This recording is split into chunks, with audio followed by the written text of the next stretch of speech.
Buenos días, estamos con Susana Griso en Antena 3. ¿Cómo estás, Susana? Bien, bien, un poco agobiada. Acabo de salir del programa y ha sido muy intenso, pero bueno, bien. En primer lugar, muchísimas gracias por recibirme y por tu amabilidad. ¿Quién es Susana Griso? Uy, esa pregunta es la peor que te pueden hacer, la más complicada. Pues no lo sé.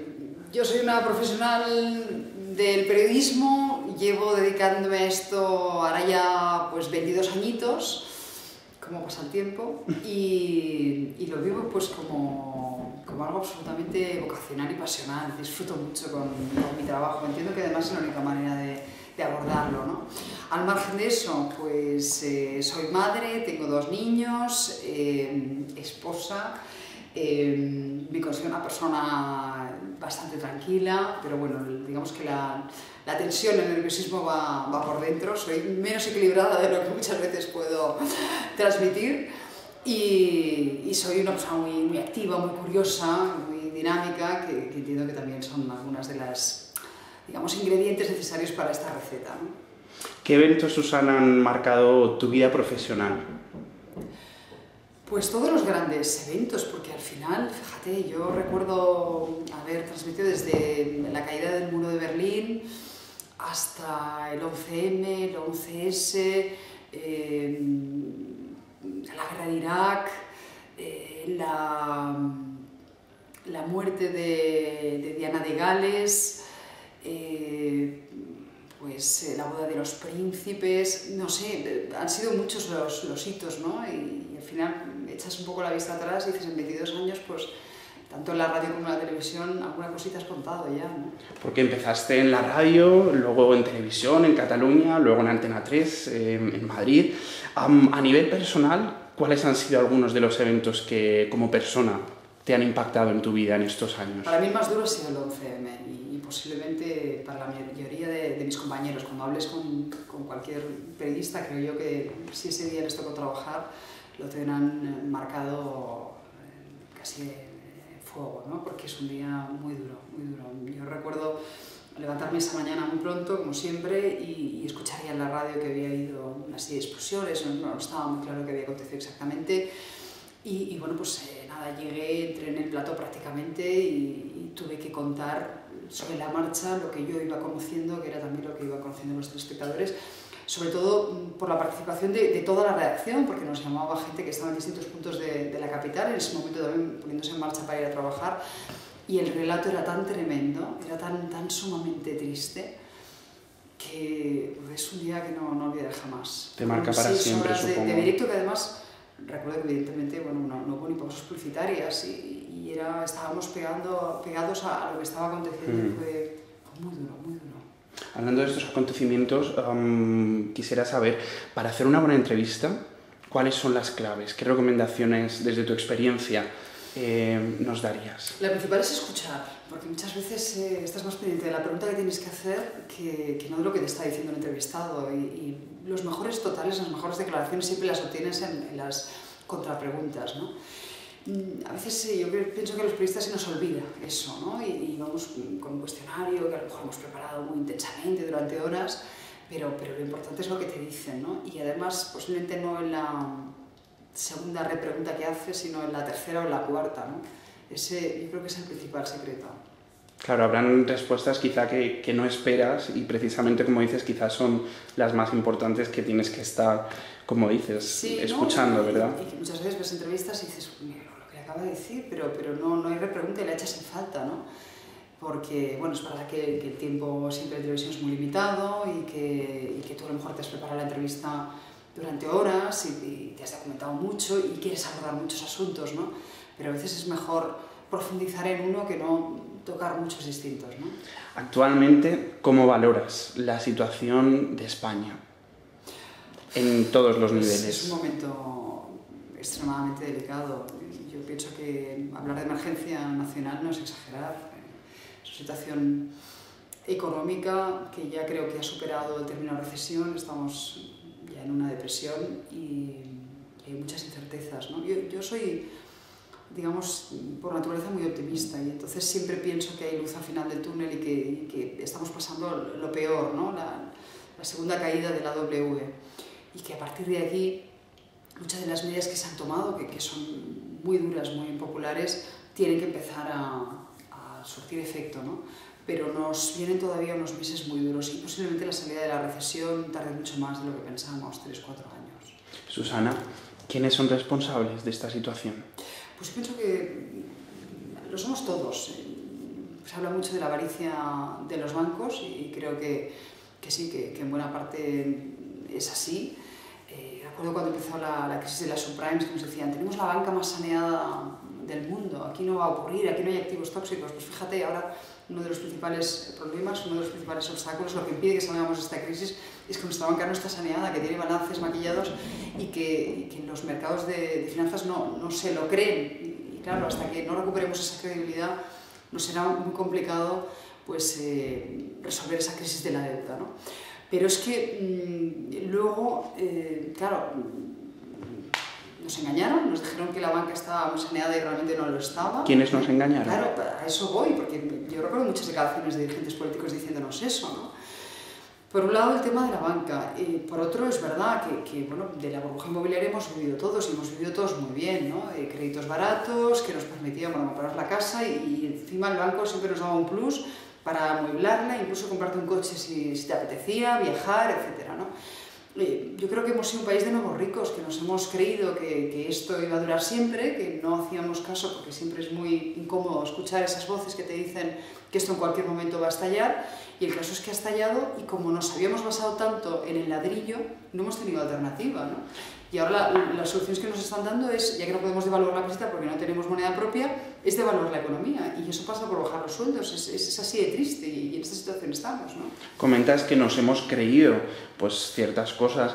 ¿Te refieres a los ciudadanos o a los políticos, o crees que nos hemos creído los ciudadanos ciertas cosas o que otras personas, políticos quizás nos han hecho creer? A ver, yo creo que hemos sido todos un poco cigarras, pero...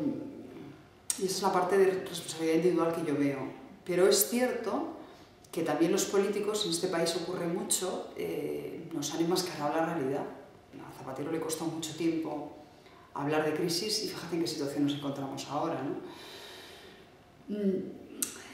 Yo recuerdo muchas veces el debate, no sé si lo tendrás presente, pero ese debate económico que se hizo antes del segundo mandato de Zapatero, ¿no? En el 2008, entre Pizarro y Solbes, ¿no? Pizarro dibujaba un panorama bastante sombrío, ya había estallado la crisis en Estados Unidos y él decía que la subprimes iba a tener repercusión aquí. Solbes lo negaba y además, como profesor que era, pues lo hacía con mucha contundencia, ¿no? A pesar de ese parche que llevaba en el ojo. Y el caso es que todos pensamos que nos gustaba mucho más el discurso de Solbes, ¿no? Que era evidentemente mucho más agradable escuchar que la crisis no nos iba a afectar, que el crecimiento, que el milagro español iba a perdurar en el tiempo, ¿no? Bueno, pues los hechos lamentablemente le han acabado dando la razón a Pizarro, ¿no? Pero fíjate que en ese momento todo el mundo dijo, el debate lo ha ganado clarísimamente Solbes, ¿no? A veces no queremos que nos digan las verdades.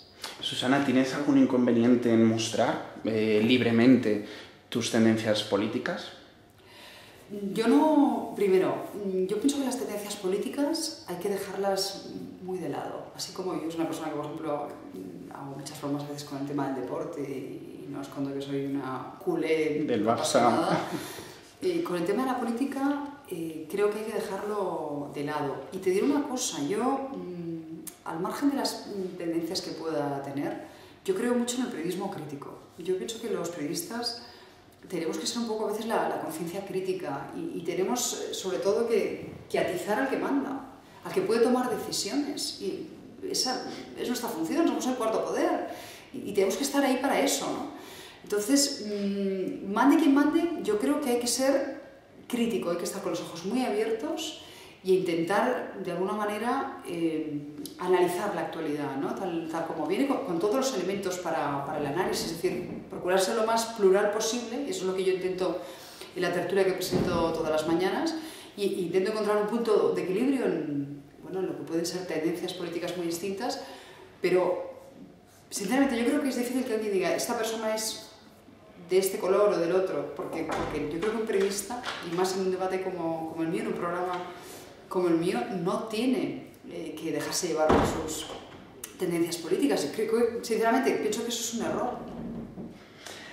Te voy a pedir que te pongas en dos supuestos. Uno de ellos, Susana Griso, ahora mismo, pongamos que es una joven, entre 25, más de lo que eres, por supuesto, que tienes pues 25, 30 años, que has acabado toda tu formación, que te has esforzado muchísimo, que has luchado por formarte, ¿no? Y por buscar un futuro mejor. Y te encuentras con 25 o 30 años en España, sin opción a trabajar, sin oportunidades, como muchos jóvenes se encuentran, como bien sabes, y no te dan oportunidades. ¿Qué harías? Yo creo que me iría. Y te lo digo con toda la sinceridad del mundo, ¿eh? ¿Te irías al extranjero? Yo me iría al extranjero porque yo creo mucho en la formación fuera. Pienso que cuando viajas aprendes mucho. Ves otras culturas, aprendes otro idioma y de alguna manera todo eso suma. Volvería a la mínima, ¿eh? Es decir, que yo pienso que eso formaría parte también de mi periodo de formación. Pero me gustaría trabajar aquí. Pero sí que yo animo a muchos jóvenes, si no encuentran salidas aquí, que lo hagan. Y sé que es tremendo, porque estamos lapidando un capital humano en el que hemos invertido mucho, ¿no? Pero hay que buscar salidas. Y sobre todo, pienso que es muy enriquecedor, a pesar de que es muy duro también, es muy enriquecedor ir al extranjero y formarse también ahí. El otro supuesto, si fueras Susana Griso, si fueras la presentadora de un programa de mucha audiencia, si fueras una periodista pues, de mucho rigor, muy bien valorada, si tuvieras ese poder positivo para precisamente ayudar a los jóvenes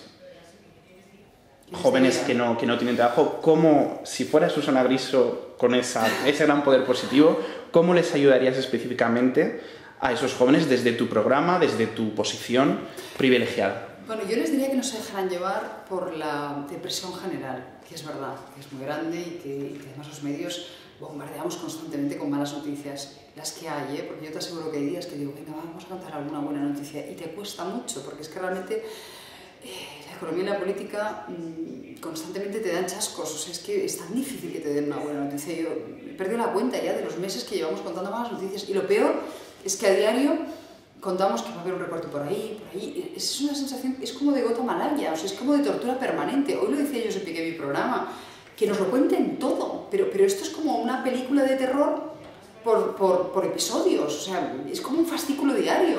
Pero Susana, si pudieras específicamente sí, perdona, No, para nada, ¿no? Pero ¿cómo les ayudarías desde esa posición? Yo lo que digo es ¿Qué podrías que es muy hacer? difícil mantener el ánimo a pesar de todo lo que te va llegando, de esos inputs tan negativos, pero que de verdad, que confíen en ellos mismos, que confíen en su sueño, que luchen, porque, a ver, no es comparable posiblemente, pero yo recuerdo cuando acabé la carrera, que fue en el 92, llegó justo la crisis del 93, y de mi promoción hubo muy poca gente que se pudo colocar, pero hubo gente que sí, y muchos no se colocaron, pero luego lo han podido hacer, es decir, que busquen otras vías, que si ahora mismo no encuentran hueco, pues eso, que se vayan al extranjero, que aprovechen 1 o 2 años más para estudiar, para aprender un idioma, para enriquecerse culturalmente.